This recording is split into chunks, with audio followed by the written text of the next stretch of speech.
Hello बच्चों आज हम लोग पी ब्लॉक और पी ब्लॉक की विशेषताओं के बारे में अध्ययन करेंगे।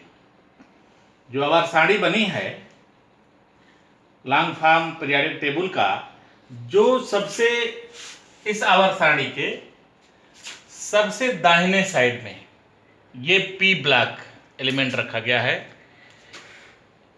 समूह संख्या 13, 14, 15, 16, 17 और 18। इसमें यानी कि थर्ड है उपवर्ग, फोर्थ है, फिफ्थ है, सिक्स है, सेवेंथ है और जीरो उपवर्ग, ये पी ब्लॉक एलिमेंट कहलाते हैं। इसमें कुल 31 element, boron, aluminium, gallium, indium, tellurium, carbon, silicon, germanium, tin, lead, nitrogen, phosphorus, arsenic, antimony, bismuth, oxygen, sulphur, selenium, tellurium, polonium, fluorine, chlorine, bromine, iodine, एक्टिटीन और ये जीरो वर्ग नोबल गैस या निष्क्रिय तत्व helium, neon, argon, krypton, xenon, radon. इसमें अंतिम electron P orbital में जाता है, पी सबसेल में जाता है। ये P1 होगा, इसमें 13 में P1, P2, P3, P4, P5 और P6 हीलियम को छोड़कर। अब इसमें सब में इसमें P1 electron, P1 electron, P1 electron, P1 electron, इससे पीछे वाली कोष पूर्णतः भरी होती है, यानी कि इस पिछली कोष पूर्णतः भरी होती है, इसलिए यहाँ P1, P2, P3, P4, P5, P6 अतः ये ऑर्बिट पूरी हो जाती है। आइए इसकी प्रमुख विशेषताओं को हम लोग देखते हैं। पी ब्लॉक के तत्व, ये मॉडर्न पीरियोडिक टेबल प्रवर्धित आवर्त सारणी में सबसे दाहिनी ओर 6 ऊर्ध्वाधर खाने, 6 ऊर्ध्वाधर कॉलमों में स्थित थर्ड है, फोर्थ है, फिफ्थ है। अब इसका हम लोग देखे हैं आवर्त सारणी में फोर्थ है, फिफ्थ है, सिक्स है, सेवेंथ है, उपवर्गों तथा शून्य समूह।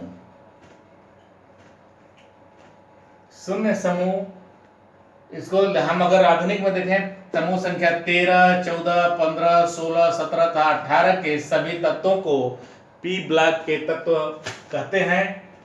इस ब्लॉक के सभी तत्वों में हीलियम को छोड़कर, हीलियम के देखिए इसमें सभी electron P1, P2, P3, P4, P5, P6 जाते हैं। हीलियम को छोड़कर हीलियम में S2 इलेक्ट्रॉन है, वह चूंकि शून्य वर्ग में रखा गया है, उसकी पहली ऑर्बिट भरी हुई है, इसलिए वह शून्य वर्ग में रखा गया है। हीलियम को छोड़कर अंतिम इलेक्ट्रॉन पी सबसेल में प्रवेश करता है, जिसकी हम लोग अभी चर्चा किए हैं। पी ब्लॉक की तत्वों की समान विशेषताएं, इलेक्ट्रॉनिक विन्यास, इसमें 10-12 पॉइंट हमें अध्ययन करना है। बाद में हम लोग डिटेल में अध्ययन करेंगे, लेकिन एक सूक्ष्म अध्ययन हम लोग देख लेते हैं।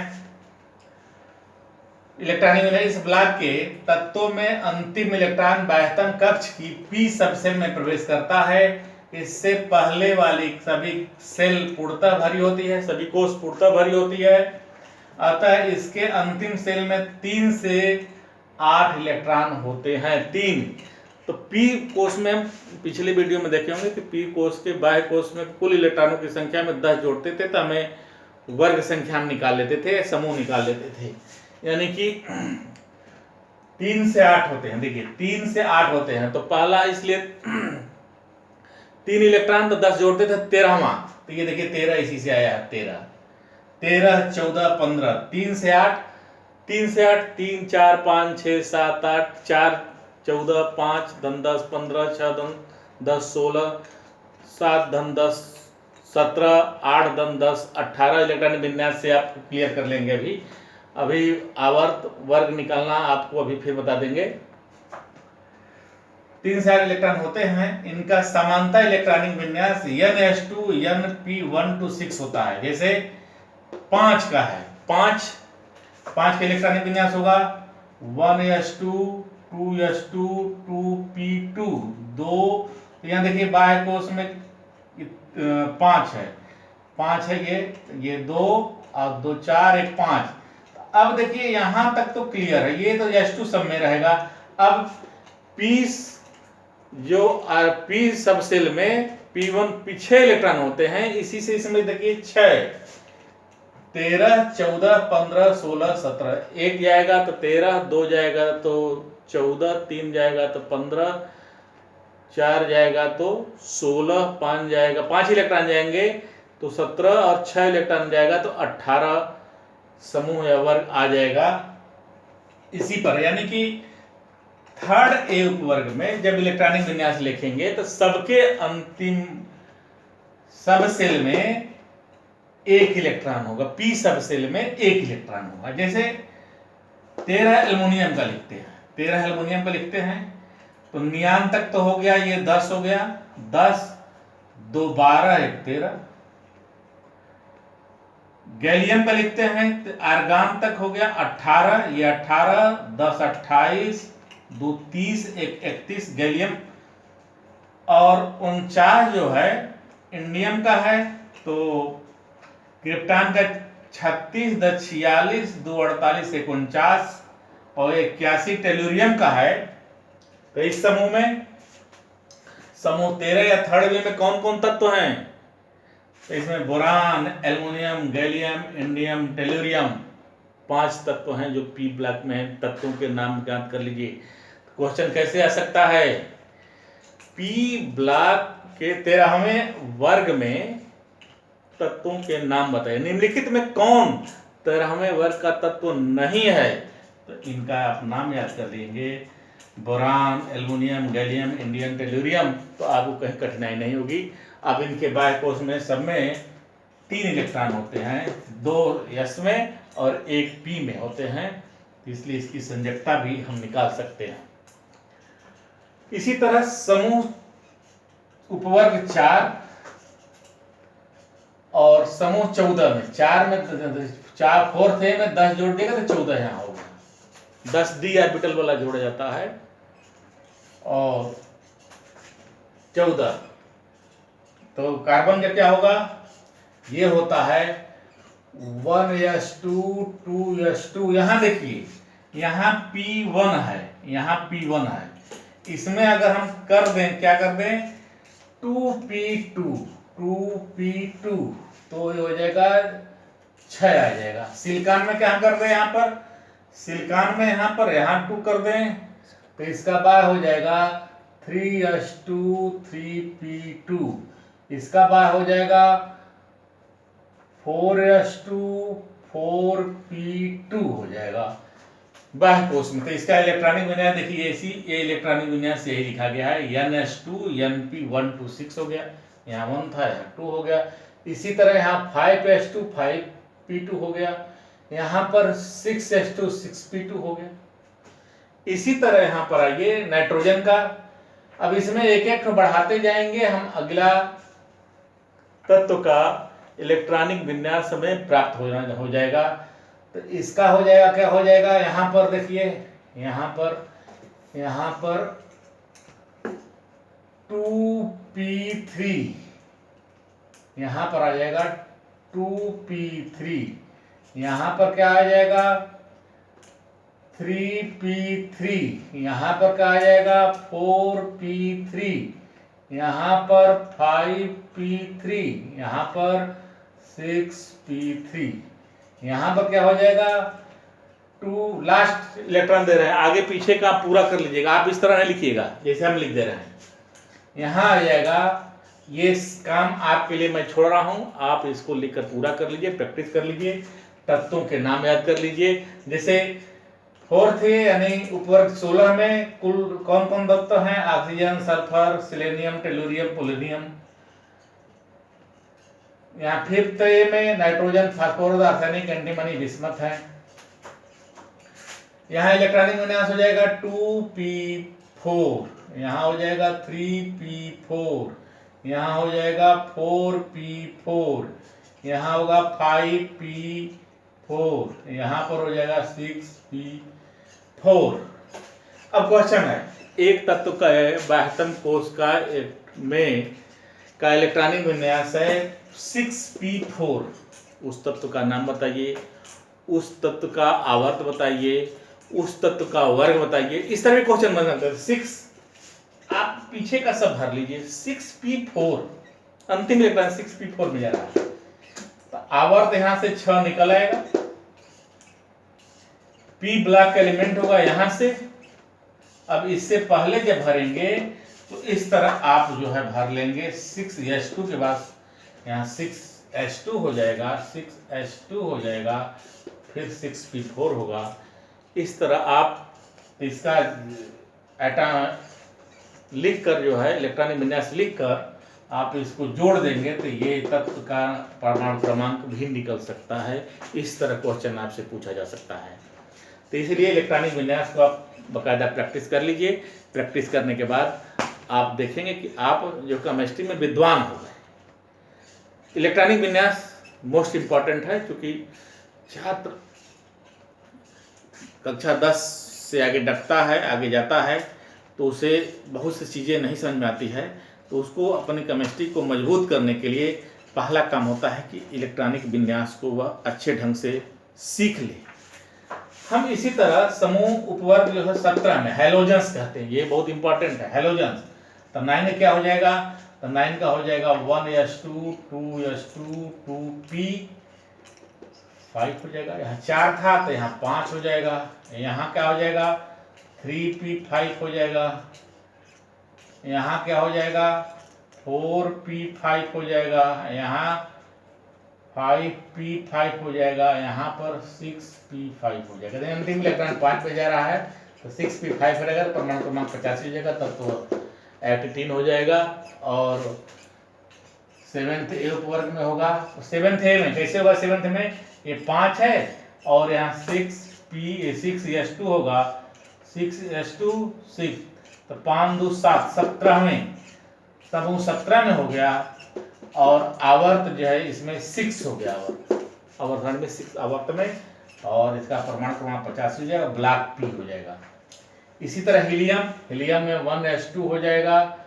यहाँ पर यहाँ से आ जाएंगे 2p6, यहाँ पर 3p6, यहाँ पर 4p6, यहाँ 5p6 और 6p6, यानी कि इसके सभी कोष पूर्णतया भर जाएंगे। यह शून्य समूह का तत्व हो जाता है, यानी 18 इसका वर्ग संख्या 18 हो जाती है, उपवर्ग 0 हो जाता है। संयोजकता कैसे निकालते हैं? तो बाह्य कोष में जो इलेक्ट्रॉन हो जाते हैं रहते हैं उसी को हम कहते हैं जो निकल रहा है तो संयोजकता हो जाती है। तो इसकी संयोजकता कितनी हो सकती है? इस वर्ग के तत्वों की संयोजकता प्रायः निश्चित होती है, फिक्स होती है। कुछ तत्व जैसे टिन की संयोजकता 2 और 4 होती है, कुछ वेरिएबल संयोजकता प्रदर्शित करते हैं अक्रिय युग्म प्रभाव के कारण, वह हम अभी आगे बताते हैं। इस ब्लॉक के तत्वों का आयनन विभव इलेक्ट्रॉन घनताएं ऋण विद्युताएं प्रायः अधिक होती है। इस वर्ग के तत्वों को का आयनन विभव इलेक्ट्रॉन घनता ऋण विद्युता प्रायः अधिक होती है। इसको हम अगर आगे भी हम लोग जो है इसका विधिवत अध्ययन करेंगे, इसलिए इसके गुण हम केवल सीख लीजिए। इस ब्लॉक के तत्वों की परमाणु त्रिज्याएं उसी आवर्त के अन्य तत्वों की तुलना में कम होती है। इसकी परमाणु त्रिज्या कम होती है। इस ब्लॉक के तत्व ऋण वृत्ति व ऋणायन बनाने की प्रवृत्ति रखते हैं। जैसे तत्व जैसे क्लोरीन है तो ये इलेक्ट्रॉन लेकर ऋणायन बनाने की प्रवृत्ति रखता है। तो ये अधिकांश तत्व जो है ऐसे गुण रखते हैं। धनायन बनते हैं, जैसे Pb+ धनायन बनते हैं, ऋणायन बनते हैं। जीरो भी रहता है, इसमें इलेक्ट्रॉन त्यागना ग्रहण नहीं करना, जीरो वर्ग भी रहता है। तो इस ब्लॉक के तत्व ऋण वृत्ति है वह ऋणायन बनाने की प्रवृत्ति, ऋण वृत्ति होगा ऋणायन बनाने की प्रवृत्ति रखेगा। इस ब्लॉक के तत्व धातु हैं, अधातु हैं तथा उपधातु हैं। Aluminium, gallium, indium, tellurium, tin, lead धातु हैं। ये सब धातु हैं। लिस्ट ये देख लीजिए, aluminium, gallium, indium, tellurium, tin और लेड, ये धातु हैं। बिस्मथ, सिलिकॉन, यहां से bismuth, silicon, germanium, arsenic, antimony, ये देखिए एंटीमनी, टेलुरियम और पोलोनियम, एक्टिटीन, ये उपधातु हैं। शेष जो है धातुएं हैं, शेष अधातुएं हैं, शेष अधातुएं हैं, अधातु नॉन मेटल, क्योंकि ये सब जैसे यहाँ पर ऑक्सीजन है, यहाँ पर नाइट्रोजन फास्फोरस है, यहाँ कार्बन है, यहाँ ये सब जो है हीलियम, नियॉन, आर्गन, क्रिप्टॉन, जिनान है, ये सब अधातुएं हैं। धात्विकता मतलब तीन तरह के, पी ब्लॉक के तत्व तीन प्रकार के हैं, धातु, अधातु, उपधातु, और यह ठोस, द्रव, गैस तीनों अवस्था में पाए जाते हैं। धात्विकता के आधार पर इनके ऑक्साइड अम्लीय, क्षारीय तथा उभयधर्मी है। धातुओं के ऑक्साइड क्षारीय होते हैं, अधातु के ऑक्साइड उभयधर्मी होते हैं, अधातुओं के ऑक्साइड अम्लीय होते हैं, उपधातुओं के साथ ऑक्साइड उभयधर्मी होते हैं। एल्युमिनियम धातु है, परंतु धातु का ऑक्साइड Al2O3, Al2O3 उभयधर्मी है। अभी एल्युमिनियम धातु है, धातु के ऑक्साइड क्षारीय होते हैं, एल्युमिनियम धातु है, एल्युमिनियम का ऑक्साइड क्या है, उभयधर्मी है। याद कर लीजिए, मोस्ट इंपॉर्टेंट क्वेश्चन। इस ब्लॉक में फास्फोरस, ऑक्सीजन व हैलोजन अत्यंत क्रियाशील हैं। फास्फोरस, ऑक्सीजन, हैलोजन्स, नाइट्रोजन्स अत्यंत नाइट्रोजन नहीं, कुछ अपवाद हैं, तो इसमें फास्फोरस, ऑक्सीजन और हैलोजन्स अत्यंत क्रियाशील धातुएं हैं, ये बहुत क्रियाशील हैं। बहुत तत्व कम क्रियाशील भी हैं, जैसे वायुमंडल में नाइट्रोजन पाई जाती है, तो बहुत से तत्व कम क्रियाशील हैं। अक्रिय गैस लगभग निष्क्रिय होती है। देखिए 100% गारंटी नहीं है, कुछ इसमें हर शब्द, हर सेंटेंस में एक अपवाद होता है, तो उसके सामने एक अन्य समस्याएं और एक अन्य चीज जुड़ी रहती है। तो जो बात कही जाती है वह 100% केमिस्ट्री में मत मानिए कि सही ही है, उसमें कुछ न कुछ अपवाद पैदा हो जाता है। लगभग जो है अधिकांश चीजें, जिसे अधिकांश चीज बातें सत्य हैं। ये तत्व तो आपस में सहसंयोगी बनाते हैं, परंतु यस ब्लॉक के तत्वों के साथ वैद्युत संयोजी यौगिक भी बनाते हैं। जैसे आपस में, जैसे क्लोरीन है, Cl2 है, H2 है। H2 देखिए, H2 जो है यस ब्लॉक का तत्व है, लेकिन वह सहसंयोगी बना लेता है। तो ये कह रहा है ये तत्व आपस में सहसंयोगी बनाते हैं, परंतु यस ब्लॉक के तत्वों के साथ, जैसे NaCl है, वैद्युत संयोगी बना देते हैं। श्रृंखलित होने के गुण, जैसे बोरान है, कार्बन है, सिलिकॉन है, नाइट्रोजन है, फास्फोरस है, ऑक्सीजन, सल्फर है आदि धातुओं के परमाणु में परस्पर जुड़कर खुली या बंद श्रृंखलाएं बनाने की प्रवृत्ति होती है। कैटिनेशन का गुण होता है।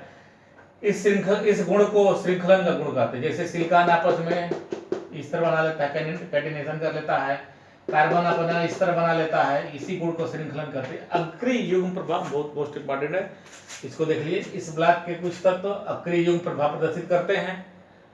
जब कोई परमाणु धनायन बनाता है तो अपने बाह्यतम कोश से इलेक्ट्रॉन का त्याग करता है। जब कोई परमाणु धनायन वाले इलेक्ट्रॉन का त्याग करना, क्योंकि बाह्यतम कोश के इलेक्ट्रॉनों और नाभिक के बीच की दूरी अधिकतम होती है। बाह्य कोश और नाभिक के बीच की दूरी अधिकतम होती है, अतः इलेक्ट्रॉन पृथक करने के लिए कम ऊर्जा, जितने दूरी होगी इलेक्ट्रॉन को पृथक करने के लिए कम ऊर्जा की आवश्यकता होगी। और जिन परमाणु के बाह्यतम कोश में 3 और 4 इलेक्ट्रॉन होते हैं, वह 3 या 4 इलेक्ट्रॉन त्याग करके धनायन बना सकते हैं। लेकिन कुछ भारी जो तत्व हैं इसमें हैं, उसमें कुछ जो है शंका होती है। जैसे भारी तत्व हैं तो उसमें p ऑर्बिटल के इलेक्ट्रॉन ही केवल निकलते हैं, और s ऑर्बिटल के इलेक्ट्रॉनों का युग्म जो है उसमें बढ़ जाता है, और वह धनायन बनाने में भाग नहीं लेता है, यानी यौगिक बनाने में भाग नहीं लेता है। इसी को हम कहते हैं अक्रिय युग्म प्रभाव, और इसी पर हम लोग आगे देखते हैं। यहाँ पर जो है अक्रिय युग्म प्रभाव में ये कह रहा है कि जब परमाणु के बाह्य कोश का इलेक्ट्रॉन नाभिक से दूर होता है तो उसके आकर्षण बल कम होता है, आकर्षण बल कम होता है, तो उनके आकर्षण बल कम होने से इलेक्ट्रॉन को पृथक करने के लिए कम ऊर्जा की आवश्यकता होती है। जिन परमाणु के बाह्यतम कोश में 3 व 4 इलेक्ट्रॉन होते हैं, तो वह त्रि या चार चतुर्संयोजक धनायन बनाते हैं। वे इन इलेक्ट्रॉनों का त्याग करके त्रि या चार संयोजक धनायन बना सकते हैं। कुछ भारी परमाणु इन समस्त इलेक्ट्रॉनों का त्याग नहीं करते हैं, जो भारी होते हैं, केवल p सबशेल के इलेक्ट्रॉन का ही त्याग करते हैं। अर्थात इनकी बाह्यतम शेल की यह सबशेल के इलेक्ट्रॉन बंद बनाने में भाग, यह ऑर्बिटल का इलेक्ट्रॉन बंद बनाने में भाग नहीं लेते हैं। इस प्रभाव को अक्रिय युग्म प्रभाव कहते हैं। इस वर्ग के अब देखिए, जैसे यहां पर टेलुरियम है, टेलुरियम का इलेक्ट्रॉनिक विन्यास यहाँ है। अब इसका बाह्य कोश देखिए यही है, टेलुरियम का बाह्य कोश है, यह है 6s2 6p1। तो ये क्या संयोजकता है, अगर ये पूरे निकल जाएंगे तो ये +3 इसका ऑक्सीडेशन स्टेट हो जाएगा, Tl का बाहर निकल गया +T। अगर ये भाग नहीं लिया तो ये Tl का +1 ऑक्सीकरण स्टेट होगा। और ये कह रहा है कि यह युग्म भाग नहीं ले रहा है, तो अब इसी को अक्रिय युग्म प्रभाव कहते हैं। यहाँ पर यहाँ H2 भाग नहीं लेगा, यहाँ पर भी H2 भाग नहीं लेगा, यहाँ पर भी H2 भाग नहीं लेगा, तो इसकी संयोजकता +2 हो जाएगी, इसकी संयोजकता +2 हो जाएगी। फिर कह रहा है अब इसमें जिसके ऑक्सीकरण अंक कम होता है, जैसे हमें एक यौगिक इसका बना है, तो पूछा जाए कि इसमें स्थायित्व क्रम कौन है, तो ये देखिए +1 वाला कम ऑक्सीकरण अंक वाला अधिक ऑक्सीकरण अंक के सापेक्ष अधिक स्थायी होता है। इस वर्ग में परमाणु क्रमांक के बढ़ते के साथ साथ निम्न ऑक्सीकरण उच्च ऑक्सीकरण अवस्था से अधिक स्थायी हो जाती है। जैसे टेलुरियम में +3 ऑक्सीकरण अवस्था +1 अवस्था के सापेक्ष कम स्थायी है, इसका स्थायी का +1 वाला होगा, यानी यह ज्यादा स्थायी होगा। इसी तरह इसका क्रम हो जाएगा गैलियम, इंडियम, टेलुरियम, यानी कि ये ऑक्सीकरण अवस्था क्रम है, ये है। और अगले समूह में जर्मेनियम, टिन और पीबी, यानी कि ये पूछा जाएगा कि इसमें से कौन है Pb++ और Sn++ में स्थायी कौन है, तो Pb अधिक स्थायी, ऊपर से नीचे बढ़ने पर स्थायित्व का क्रम बढ़ जाता है। इस तरह जो है हम इसे अक्रिय युग्म प्रभाव कहते हैं। इस पर आप सवाल, यहाँ पर थैलियम की +3 ऑक्सीकरण अवस्था थैलियम के +1 ऑक्सीकरण अवस्था से कम स्थायी है। इसी तरह यहाँ पर टिन और लेड की तुलना किया जाए तो जर्मेनियम, टिन और लेड की तुलना किया जाए तो यह जो है लेड ज्यादा स्थायी होगा। जर्मेनियम, टिन, लेड का +2 ऑक्सीकरण स्टेट ज्यादा स्थायी होता है। बहुत बहुत धन्यवाद।